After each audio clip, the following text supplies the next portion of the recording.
So we've got our players into our party. They're getting their vetoes through. It looks like we actually might not see Coda, and I think they should go we will all not. the. It literally, I want to see Cactus Infernal Pools Iron Fortress We're like not going to in we this should one. see 'em.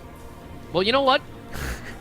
I was gonna say something very mean, but We might see Iron Fortress actually, because the remaining maps are Vani Research Station, Iron Fortress, and Coda.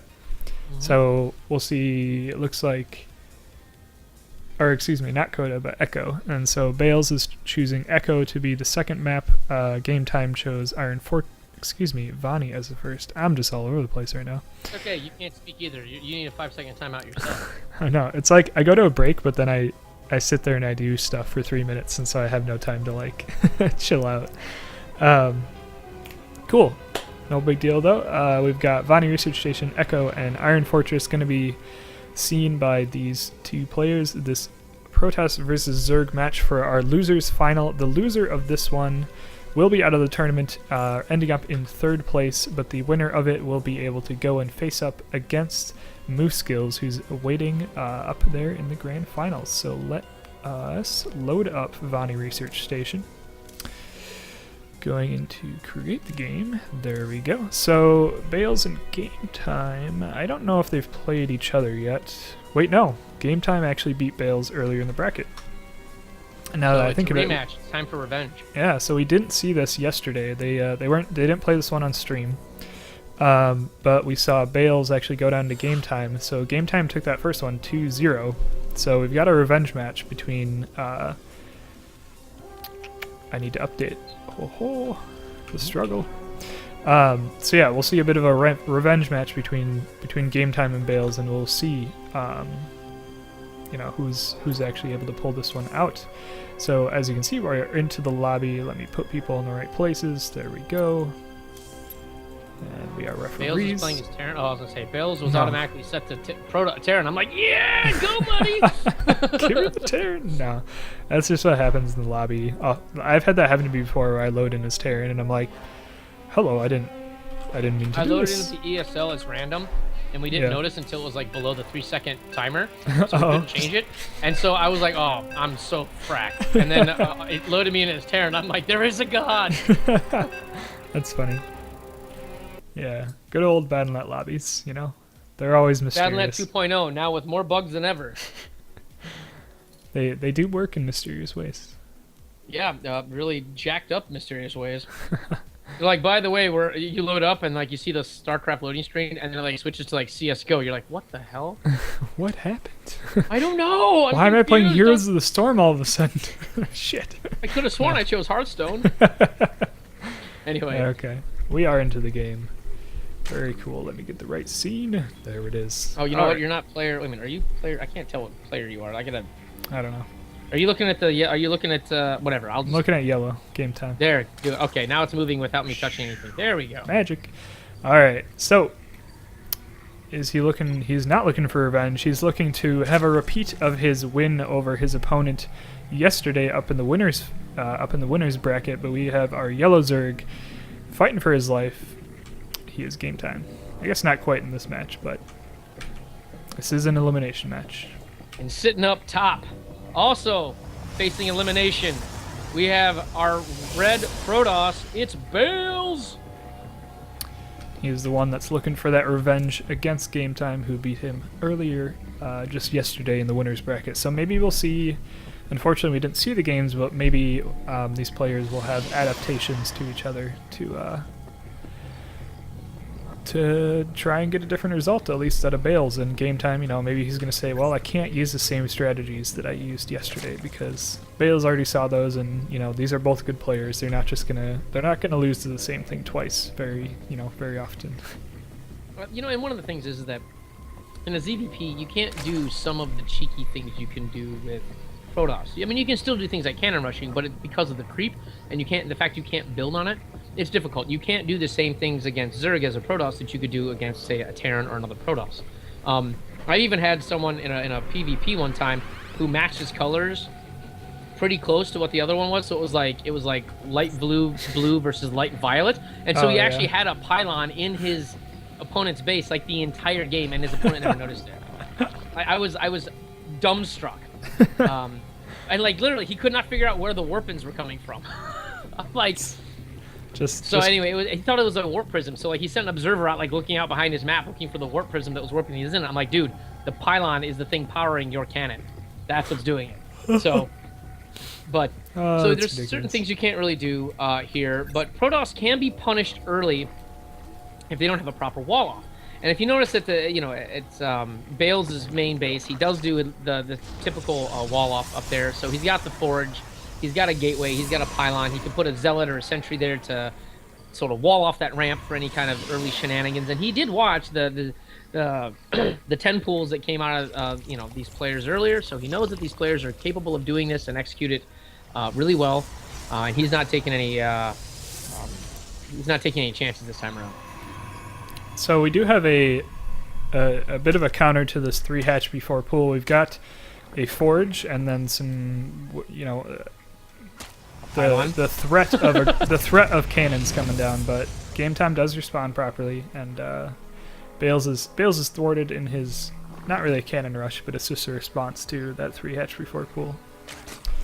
Very unfortunate that's a very greedy build, and unfortunately, since Protoss's early units take a while to get up and going in the early game, like obviously Zerg can have, if you look at each race and how fast they can have a combat unit, like if you just went just for a combat unit, it goes Zerg first, then Terran, then Protoss. Even if you use Chrono Boost, it's difficult to get out that first. Like if you're 6 pooled, you probably won't have that one zealot out by the time the Zerglings hit your base. So, going for this extra greedy build on the part of Game Time, this could afford Bales an opportunity should he have wanted to, 2-gate proxy or something, or even send like an early stalker here, because there's just basically workers. I mean, there are no combat units out there for Game Time right now. Yeah. Because he went for 3 hatch before anything else. Mm-hmm. But he has seen these 2 gases out of Bales. He knows that Bales is going for some sort of tech play. Probably not going to just like 4-gate. People have gotten good enough where they don't fall to that anymore. Does he know? Okay, he doesn't see the expansion, but at this point in time, it's very much implied. Yeah, but I mean, instead he's going with the Oracle, and that's much more popular. Having mobility of air and being able to do worker damage a lot and very quickly. The Oracle is a great harassment unit for that reason, and it's why it was added to the Protoss arsenal, because prior to the Oracle, where could you harass with the Protoss? And so this has become a very, very important unit, but it's also going to become about useless in about 10 seconds because there's spore crawlers now being made at each base. Yep, Game Time sees that Oracle starting. He starts his spore crawlers. They're all completed already, so with just a little bit of worker micro pulling them to the safety of that spore crawler, Game Time should be fine against this. But we'll see if he's able to manage his workers correctly. He does lose quite a number, not a very fast response out of him. 7, 8. That's very unfortunate. Actually, he does get 8 kills. That Oracle is just about as effective as it really wants to be be honest. I mean, that's all you need for. I mean, that's literally what you want to do. 8 workers. I mean, that's still a round of droning out of 1 hatchery. For Game Time. In the meantime, he does get his own third set up. There is an Overlord sneaking at the back, ready to, not sneaking in the back, sitting at the back, waiting to sneak in if it wants to go ahead and get some extra scouting. Maybe there's a hidden structure. There's no cannons really to deter this. There aren't a ton of stalkers there to prevent that scouting. So I think Game Time has at least got himself in a good position to get information when he needs it. There is a lane down the left side. Sorry, correct. The right side that doesn't really have an Overlord, so Bales could sneak ground units down that way to a ground army, because that's not covered. But he is going to go ahead and attempt to send this Oracle back in, and there you go. That would be, 10 kills? What's that thing got? That thing's got 11 kills so far, and it manages to get away by the skin of its teeth and only had 31 health. Holy cannoli. That is an Oracle at 9 lives, my friend. It is the Ferrari of the Protoss arsenal, so it scoots out of there as quick as can be. A lot of gateways coming down out of our Protoss here, so it's kind of looking like we're going to see... I'm surprised that there's no robotics tech, so maybe not a big attack, but I guess just a lot of gateways to stay safe. I don't know, that's a lot of gateways, man. It's hard to say what's going to happen here. And there it is. The Overseer, the Overlord gets morphed into an Overseer. He drops a Changeling into the base to sort of get, at least I thought I saw a Changeling. Where's the Changeling at? I could have sworn I heard him drop He's one. doubly hidden. He's hiding behind that pylon. Oh, there we go. He's all sorts of covert. That's sneaky. Day 16. They still don't realize. And the covert ops sees the most beautiful Artosis. Oh, never mind. We've got a Tastosis pylon going on. It's a semi-Artosis pylon. No, it's the Tastosis pylon. The Artosis pylon with the Tasis back. The single one. Yeah.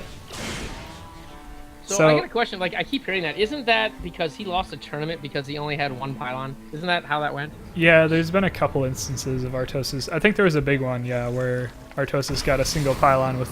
I think it was almost all of his buildings at the time, because this was Wings of Liberty and everybody only has one base, and... or Wings of Liberty Beta, I think, and everyone, building another base is scary, so they just, yeah. So Artosis got his, 4-gate shut down by a single pylon. Being killed, I think. And here we see a whole lot of sentries, some stalkers, the Mothership Core. They're all chilling out back on this sort of There's nothing to reinforce this, though. There's no pylon, there's no warp prism, so it looks like he's just going to put some pressure on. I guess going to force his opponent to make some additional units, or was this?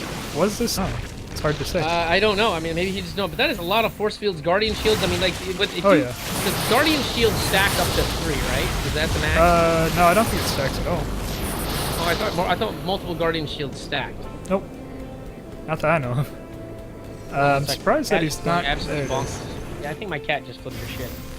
Sorry, I don't know if you heard that, but it sounded like someone banging on my door. That wasn't. That was my cat just. Oh. I don't know, okay. Escaped from New York or something. I have no idea what that was. So, anyway, well, who cares about cats? Because we got cats with claws and wings called Zerglings. Anyway, they're moving in here, and there's roaches, photon overcharges, there's hydras. There's just barely storm. I guess it'll just barely finish in time. Where are all of our High Templar? I think the High Templar, they are located. There's a couple. Yeah. Where are they? No, they're right there. They're right there at the front. Yeah, unfortunately, they still don't have a lot of storms. Roach Hydra is going to get leveled when those storms come out, and wow. This push looked really good right up until that photon overcharge came down and storm finished. Yeah, and I think game time and seeing those High Templars is like, oh, I don't, it's hard to commit because you don't know yet if you're gonna get hit by that storm. And actually, you can see how much energy they have, and you can tell that they have more. Oh no, these force fields not. Oh, storm comes down. What those? Okay. Wow. Not a super quick reaction out of game time. I had a deliverance moment in there, right there. Like I heard a banjo playing. That's what happened to those. The Overseer comes down. He does put whatever that Revelation Happy something on the Zerg army, so at least he'll know where it's at. He's going to go ahead and... He's got 2 Vipers out, but I'm not sure what they're really going to be able to do here, because this army is just getting evaporated. I mean, he can maybe pull the Immortals, but there's just not enough Zerg units. The Stalkers were reinforced. They are just going to march their happy asses all the way in there with +2 weapons. And unfortunately, game time, once again, only has is 0-1 on upgrade. He just doesn't have it. Like, his opponent in every matchup gets +2, and then he just gets his army evaporated from upgrades. And once again, we said, even in the PvZ, that this is happening again. I really, honestly, unless there's a massive reinforce from game time, this army right here could basically unlimited kill everything. Yeah, it's really hard to say. I mean, I don't know how many High Templar we have left. We have 3 somewhere. There's one it has nothing to do with that, but the armor bonus for attack for the Stalkers evens us out against Roaches. Yeah, There's a big battle there. Finally, this is acknowledgement. There's 1 Guardian Shield. The Hydras are doing what they can to negate the Stalkers, but he's blink mitraing them out left and right. The Hydras are forced to retreat. The blink forward now, actually, for everything. The concave and everything. I mean, he's taking out Stalkers, but just not fast enough. There just isn't enough attack for his ground units. Warp goes down pretty much easily. Stalkers keep being reinforced. There's actually some more units up the top that finally are being brought into this fight. They go to sneak in by the little brush there on the concave, but this is a bad position. He does get the High Templar, so that's not a bad thing. But the Stalkers blink around all these roaches. The 1 Viper there is getting chased down. Oh, this is looking terrible. This is becoming seriously lopsided for game time and not looking good as the GG is called. Bales takes game 1. Have been very nicely done by Bales. He's able to, I mean, really just kind of, I guess, just hold off and build up to what he needed to build up. There's that little bit of a poke with the sentries and the stalkers, and it didn't really like bait out army units because Bales then just attacked again right afterwards. So it's like the army's already building. But as it was, I think just the I guess the turning point. I'm trying to like think about like and locate it in my head, like what happened where Bales was so far ahead of game time. And I guess the Oracle really did make a big difference there. He killed off, like you said, a couple of rounds of drones from a hatchery. So you're going to be then spending larva on drones instead of, again on drones to replenish them instead of on army units. So he or upgrades in this case, because that really did hurt. I mean, you're looking at that and you don't usually think, hey, I'm only one upgrade out. But when you've got DPS as high as something like Hydras or Marines or Stalkers don't have the high DPS, but they're armored so they can endure a bit more punishment. It starts to matter, especially when he had a mostly Roach army versus a mostly Stalker army. Like, Stalkers have that bonus versus armored against Roaches. And so that gets compounded when he has a +2 upgrade versus a no armor upgrade on any of his on any of Game Time's units. And I really think that that's what Game Time needs to do. I think he needs to keep some spare resources to get that extra armor upgrade, because what is it with Terran, if you look at it and you look at the cost benefit, the armor upgrade for infantry level 1 actually on equal units actually will outweigh the damage output of the same units. So I really think that if the same mechanic applies to Zerg, that I think that he should go ahead and use that. And with units like Roaches, having a bonus armor, you can negate the Stalker bonus by having the bonus armor. So yeah, I really think that that's what he needs to do. That has been his Achilles heel all 3 of these games. He lost against Bales, he lost against Moose Skills. He needs to work on the upgrade piece. It's a difficult line to toe, because sometimes you sacrifice that armor upgrade for an overwhelming army supply, but in that case, due to the having to re-drone and all of that, he couldn't have an overwhelming armor supply, and it just on and on and on, and Plus, also think about it. You're sacrificing between 3 and 5 drones initially, but that armor upgrade is going to affect every unit in your composition, including your actual drones, because the drones still benefit from the armor upgrade also. So the thing is, you get the armor upgrade, you're not just protecting your army, you're protecting your drones, who maybe they're just skirting out at the last second from a surprise attack. So maybe they have only 2 health left after the attack, but they're still alive. You still don't have to spend an extra 50 minerals on a drone. So, getting the armor upgrade has more overall utility, I feel. So, anyway, we'll see what happens. Enough about armor upgrades. Let's reintroduce these players. All right. So, we've got Game Time down. That first one, Bales did. Oh, I messed up. Dang it, Game Heart. I can't handle you. There we go. We got it.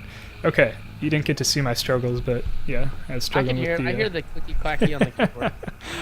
Anyway, we've got Game Time. He's down in the bottom right. He's chosen to go for actually a spawning pool quite quickly, going for that. I think that looked like 13 to me. It was before that. It came down at like 11. Maybe 12? 11? Yeah. Okay. Well, I know that by the time I looked at it, it said 12. Gotcha. But it could have come down like right at like end of 11, beginning of whatever. It was right around there. We'll say 12. So there's the spawning pool. So anyway, that's our intro. That's yellow Game Time, lower left or lower right, the other left. And in the upper left-hand corner, we have our red Protoss sniper. That would be Bales. I like her pulsing that in and out. I don't know how that works. I was just trying to click on the buildings, but it goes up and down. That's nuts. I don't know. It went in and out. I mean, it's very much like an injection. I don't know. I was trying to turn a joke out of something that wasn't a joke. But anyway, yeah. So we'll see some early action here. Much like Game of Thrones, where they have to murder someone at the beginning and the end of the episode. The fast Zerglings come out and they try to do some damage on the probe, but they decide, screw it. He knows the Zerglings are coming. We're moving out. There's an Overlord already in the base that can go ahead and see that there is no fast expansion. So he may be able to hold this. He's got a Zealot coming out. Does he have any other units other than a Zealot? He does have a second Zealot. So, if he's able to go ahead and get down, maybe a Sentry, but that's not going to finish in time. The Mothership Core, however, pops at perfectly the right time. So he's chrono boosting out a couple of more workers. The Mothership Core is going to be here to try to defend this. Game Time decides that's not really what you want to do because they don't have flying Zerglings yet. That comes in Legacy of the Void later on. We all know that's going to happen. Flying Zerglings. Or like Broodlords that throw Zerglings at people. Whatever happens. Besides, I'd rather have a Zerglings be thrown than Broodlings. Broodlings look retarded. It's like throwing like a matured potato at something that just twitches around the ground. But if you had Zerglings being thrown from Broodlords, I think that would be pretty damn amazing. Anyway, whatever. We can only dream. Yes, we can only dream. So he does pull the one Zergling away, and I think he's gonna go ahead and Bales is all over the fake out. It's not gonna work. The Mothership Core is now basically out of position. There isn't any. Where are the units? I'm trying to see if there's actually any Zealots. So he's got 2 Zealots here. He can basically just send the Zerglings around, or could have. He could have circumvented the Mothership Core and gone into the base, but instead he decides to play conservatively. He's going to leave these Zerglings kind of right here in the middle of the map, kind of out of the position of everything. Yeah, they're not really going to be useful here. They have no vision of the ramp. They have vision of themselves. Whatever. Yeah, they're not going to do a whole lot He's decided, you know, it's not going to do much. It's time to take the economic route and just go for a pretty quick hatchery on his 3rd base that's already finished and see if he can catch up in the worker lead or in the worker supply that way. So see how it turns out from. Unfortunately, though, we're going to see an Oracle out of Bales, which Game Time has no knowledge of whatsoever.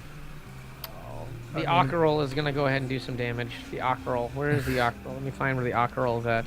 I'm going to say it deliberately wrong just to make your ears cry out for proper pronunciation. So the Ockerol is going to go into the base. I have a friend who calls Chipotle...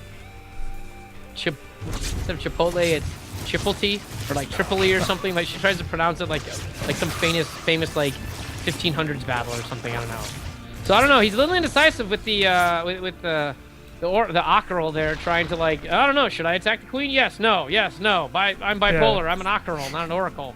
Well, so anyway, he killed off all the drones that he could, and he actually killed off a couple of larvae. The Oracle kill larvae extremely quickly, as opposed to most units that pretty much cannot kill larvae ever. Because larvae, are quick quiz for everyone, have 10 effing armor. Hey man, it's like Marine. So any unit. So fun fact. Even if you have like 400 armor, you cannot completely negate damage. Like you cannot mitigate damage to 0, right? So no matter what you do, you have to take damage. So a Marine can kill a larva just really slowly. So it takes like whatever 200 attacks or something for a Marine to kill a larva, because even though it's got 10 armor, which would completely negate even a fully upgraded Marine's damage, you still have to be able to kill it. Otherwise, I think people would just send larva out and win the game. Because they have the most armor of. Hold on, does the little pod have the same amount of armor? Yeah, an egg has 10 as well. Okay, yeah. So Game Time still hasn't made spore crawlers here, and this Oracle is still alive and still kicking, and still doing damage. 9 kills. Yeah, one. It doesn't quite die. It kind of seems like Game Time's just decided I need to start. He must feel the need to be cutting corners to really get the economy that he needs to go. And I mean, we can see it here. You've got, 37 Harvesters to 47 of Bales, and this is not a scenario that you like to see a Zerg player in, because they want to be and kind of need to be ahead on that drone count. They have to, because the thing is that the point of doing larva injects is to grant yourself, anywhere between, 3 to what's the maximum? 15 larvae on a hatchery or something like that. Whatever it is. Yeah. The point is, what is it actually? What's the max larva hatchery? I think it is 15. Is it 15? That doesn't get upgraded when it goes to layer and hive, does it? No, it's always the same. I don't know if it's 15 or 10. Jeez, I know it's quite a few, but the point is, though, that if you don't have the money, what's the point of having, in this case, 45 larvae available, right? So he's going to go ahead and poke up. He did deny the 3rd. He put Bales pulled the whatever that thing was, the probe back. There is some decent force fields. He does lock in all the roaches, some of the roaches, but unfortunately, sentries do like negative 36 damage at times versus roaches. So they're taking quite a while to kill those roaches. And this one roach is trying to run. He's like, guys, don't leave me behind. What do you stop? Don't. Okay, we're gone. We're safe. Thank you. Okay. Thanks, guys. He's like, all right, look. The kids are back. All right, the guys, the salesmen, the fast talkers, they're here. All of a sudden, the sentries now are moving out, and you know what? That leaves the main undefended. These roaches actually could just run right up the ramp of the natural while they're dealing with these Zerglings. I don't think Game Time realized it, but he's got an opportunity to push in there. These sentries are completely out of position. Come on, Game Time. Even the series up. Do it. Unfortunately, he doesn't seem to think that it would be the right choice, and I'm a little bit inclined to agree. I don't know. It's a hard position to be in because it's really easy to just warp a Zealot into that little gap, and at least hold off long enough for the roaches to not be able to push in through. So I think he decides, I'm not going to throw away more roaches. I've kind of didn't really get done what he wanted to due to this these collapsible rocks being dropped down by Bales, and has to go home. Still losing drones to this Oracle. So well done by Bales to keep it here. Keep that danger 14 kills. available. Yeah. And he does throw. I can't remember what is this spell. This is Revelation. Is it Revelation or End Vision? I don't know what the spell is that you keep vision on the building. The Revelation. Yeah, Envision. Is what the other one? Because the other one gives sight to itself, right? Yep. The one Envision is the true sight one, and then Revelation is the. I like the D&D reference there, the true sight one. I like that. That's what they call it in Brood War as well, actually. Well, I'm used to playing Dungeons and Dragons, and true sight means you can see everything, including stealth and invisible characters. So, sorry, I've done D&D, so I'm pulling that out, guys. I am an uber nerd. All right. Oh, and right up this ramp, he does put the Guardian Shield. He actually gets a poke in and notices that there's a concave there, and decides, all right, we're just gonna use this Guardian Shield to make us feel warm and extra red and fuzzy on the way home. Yep. I mean, he's seen no fourth base out of Game Time as far as he can understand. I guess he hasn't completely scouted this fourth on the left side, but he's feeling pretty confident that he's ahead economically, or at the very least even economically, and that's a good place for him to be. Decides to go back home, tags down another Revelation onto Game Time, sees that there is a hive, so he knows that he's got Vipers to deal with. And I believe he's already got some High Templar going to take care of that. Yep. And once again, here we go. So there is a Changeling moving into the base. So there is a Zealot sitting there. It gets spotted, but it does get to see at least that the army is sitting there. And once again, though, as I called it, Game Time is behind on upgrades again. I mean, +1 is finished for weapons for at least the Drowned Army and the Zealots, which will just shred those roaches when they come up. Now, there's not a ton of Zealots, but he makes a round of Zealots. Suddenly now that +1 means a whole lot more than it did before. So I really need Game Time to start making upgrades, and he needs to do it now. This is Game Time's opportunity, though, I think, to make things happen. He's just maxed out. He is in a pretty significant army supply, but that's very quickly negated by these force fields and the well-placed storms, and that's going to make this fight really hard for Game Time to actually take successfully. Yeah, I really think this was an issue where he should have literally just marched up the ramp of the natural. He needs to forget this third. There you go, finally, yay! Now you've knocked on that pylon, you run in. He nearly had the pylon. You run in there, you create your own concave. In this case, he gets force fielded into the ramp, which is just brutal. And Bales takes game 2, and unfortunately, that, I believe, is the end of our friend Game Time. Yep, that is the series taken for Bales. So Bales moving on into the grand finals. He's going to get his rematch against Moosegills. This is a repeat of the Midwest Cup number 5. It did go in Moosegills' favor last time, but it was actually a pretty close game. So, and if Moosegills loses, we'll actually have a double finals. No, it's actually Moosegills has not lost. Yeah, it's actually, we're doing it differently this time. Okay. It is a double elimination tournament, so like you said, oftentimes it'll be the grand finals. If the winner's bracket loses, then they go into a second game. I'm trying something different with this one, where instead we're just going to do a best of 7 with a 1-game advantage for the winner's bracket. What do you mean? Oh, okay, so like the winner's bracket, they start up 1-0. I don't know. We'll see. It's hard to like say whether things are fair or whether things are what have you. It's all sorts of messy, but we'll see how this goes. We'll see how it feels. Thanks for playing. And yeah, so I think before we get into that, though, I'm probably going to take just a little bit of a break because I do need to set things